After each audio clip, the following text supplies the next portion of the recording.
Alright, so back on this, I'm going to start working on the downpipes today. Did get the VS Racing V-bands in. These are kind of like a unique V-band. So the one that I did buy for that didn't really fit right. It didn't like the fit, so I ended up just going with the VS Racing. They're a little bit more expensive, or a lot of bit more expensive, but they'll fit properly. So plan is to go off of this, do a 45 down, little straight piece, 45 back, and then I got to figure out exactly how I want to do it down there. I have another 45 that I could snake it through with. So I got to decide if I want to go parallel to the runner or if I want to go down at an angle a little bit and then in. So I'll kind of move stuff around, see what I like when I'm doing that. I'm going to be using these Stainless Bros 45s. Talked about these in a couple other videos, but it's just a company that I found on eBay and I really like the pieces. And then the rest of it is also just some eBay 16 gauge stainless. So we'll do that. I might just go to the firewall section with the stainless and then do like aluminized on the rear section. I'm probably going to have like a V-band or something there where I can have it disconnect at the firewall and then go back. And then the plan for now is to do a full front to back muffler with a loud valve, and I'll probably put the loud valve at the rear on each side, but I'm just getting started on the downpipes. So first thing I'll do is take one of those 45s. I'll get one of the 45s tacked into each V-band, and then we can start to build the pipes from there. I don't have a lot of gas for my welder right now, so I'm probably just going to get stuff tacked together and mocked up, and then on Monday I can go in and get a new bottle. Oh, whoops. That spot will be nice and clean.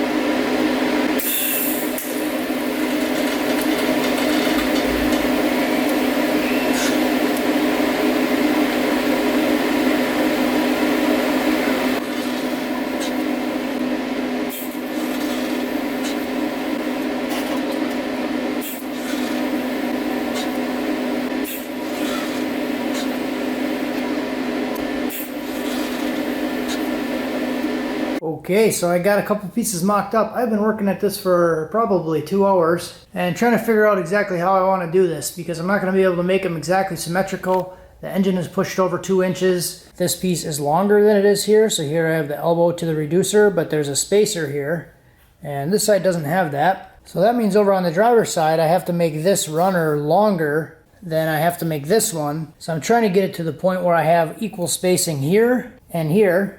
And I think I got that pretty close now. I've also been kind of playing around with the height a little bit. So that side looks like it's a little bit higher right now. And then I think what I'm going to end up doing is coming over with this other 45 here and then just kind of snaking it down like that. Nice smooth bend going down. And then I can extend a piece down over there. And I might snake it down on this side underneath the manifold, but on top of the control arm to go back. So I've just kind of really been playing around with the lengths here because this one has a longer section here, so it's back a little bit farther than this one here. So I might end up adding like a 1.5 inch or 1 inch section here to extend that 45 back so it matches up here. But for now, what I think I'm going to do is I'm going to tack weld these pieces together just to get those fit because I do have a little bit of play in the position of the elbows right now, so I kind of want to eliminate some of that movement. I just have like an aluminum section taped in there right now, so didn't want to waste any of the stainless, and I had a couple short 3-inch sections, so I just used a 3-inch aluminum, and I've been kind of trying different sizes, figuring out what I want to do. So I'll pull this thing out, get it tacked up, and then we can start to work on their back pieces. Just to have everything all tacked into place, I did add another 45 going down there. So that's basically what they look like, and that'll probably go like a straight section off the back. Or I might actually do a 45 right off the back going underneath that rear runner. Because if I go straight back, I'll probably hit it with the tire as I turn it.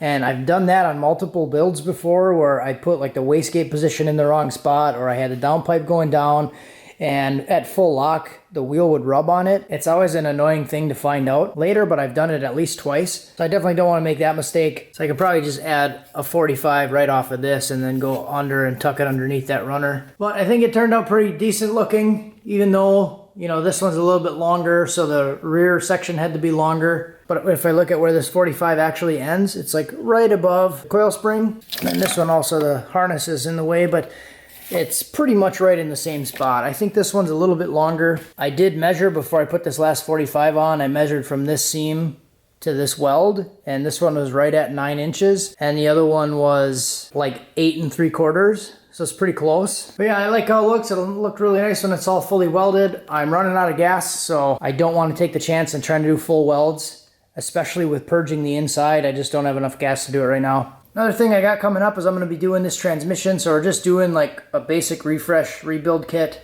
And it's all wrapped up, but it's an Extreme Automatics reverse manual valve body. So that guy here. So I'm kind of excited to actually go through this thing and get this installed. This is going into a Volvo. You guys might have seen it if you're on like Sloppy Mechanics or whatever. It's a cream colored Volvo. It runs in the 9s, traps 153. It's a pretty fast car. This transmission is good. It is working right now. It's just years old and has a lot of hard miles on it. So right now he just foot brakes the car, so it'll be interesting to see what it does after he gets his trans brake on it. But yeah, that's what I'm going to probably be working on next. I still got all the stuff sitting here from my transmission. I'm waiting on a 2-wheel drive output shaft, but other than that, I think I have all the parts for this. My buddy who owns this engine actually just messaged me today, and he said he wants this engine back pretty soon because he's going to be putting it in his C10. So that's kind of why I really wanted to finish up these downpipes and just at least get this stuff done so I can pull this out, finish the engine, put the heads on, and finish the transmission, and then put everything back in. So now that I have these downpipes pretty much made and mocked up, I feel like I'm in a good enough spot to be able to pull everything back out, finish up the engine bay, do some cleaning, paint this stuff, and then put everything in for the final time. And then the rest I can just work around it. This is the Pro LS aluminum block that's going in it. So I do have the heads now. The only thing I need is lifters and head studs. So I'll be doing ARP head studs this time, but that's kind of the plan. So I'm waiting on stuff for my engine and transmission. We're gonna do this transmission, then pull everything out, finish the engine, finish the transmission, and put everything back in. I still gotta order a torque converter, but even with the downpipes like in this position, I should be able to at least get it started. But I got a while yet. Still need to order fuel system parts. Slowly but surely, just a lot of expensive stuff this time and taking my time on it. So thanks for watching. Enjoy yourself.